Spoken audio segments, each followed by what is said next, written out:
let's look at another quote. This is from chapter 2, and this is talking about the fact that God is love. We are not love or sources of love. So let's look at the quote.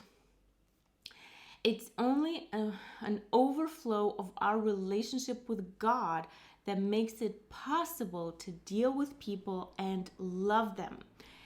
If you love God and obey His commandments, then you're going to love people.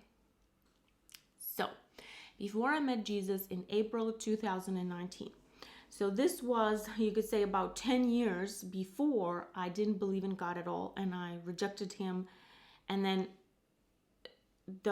my whole life before then, I was actually an atheist, you could say, based on the real knowledge of God that we have from the Bible. But in my mind, because of all the lies that I was taught, I thought that I was believing in God and I thought that I was following Him. But I didn't know about Jesus or the Holy Spirit.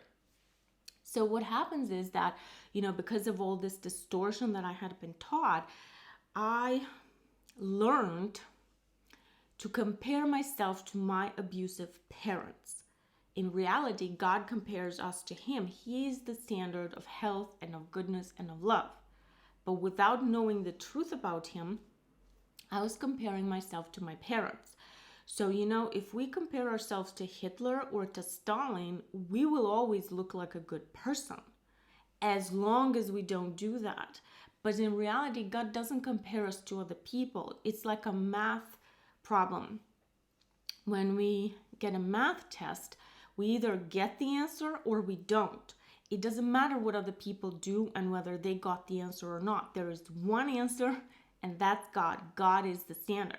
So the Bible teaches us that we all fall short of the glory of God. So we all do the wrong thing. So in my comparison with my parents, who were abusive and who had a lot of unhealthy and toxic behaviors and destructive and abusive behaviors, I thought of myself that I was a good person. I thought that I was loving. I thought that I was healthy. I thought that I was, all these wonderful things, but they were all lies because I was comparing myself to something that's not the standard. So then, in reality, I was codependent. So I was like in dependency to them. If my parents were doing this thing, then I would not do it, or I would do the opposite. If my parents had done the other thing, then I would not do it.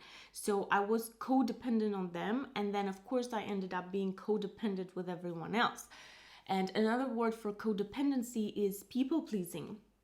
So I wasn't my own person, but I would change and I would do things differently. I would speak differently and I would make different decisions in relationship to other people. So I wasn't my own person and I wasn't, putting God first and choosing to do what Jesus says, but my standard was always changing based on who I was interacting with.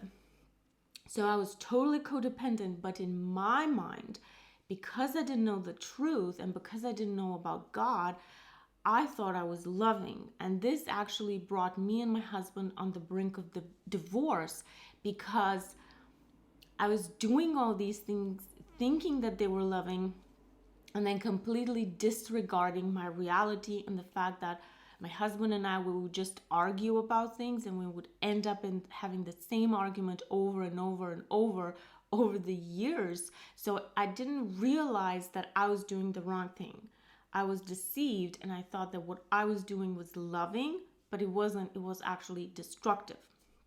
So we need to understand that only from our relationship with God and from keeping His commandments can we really be loving and loving towards other people and loving ourselves the way Jesus commands us to and not the way, other teachings do.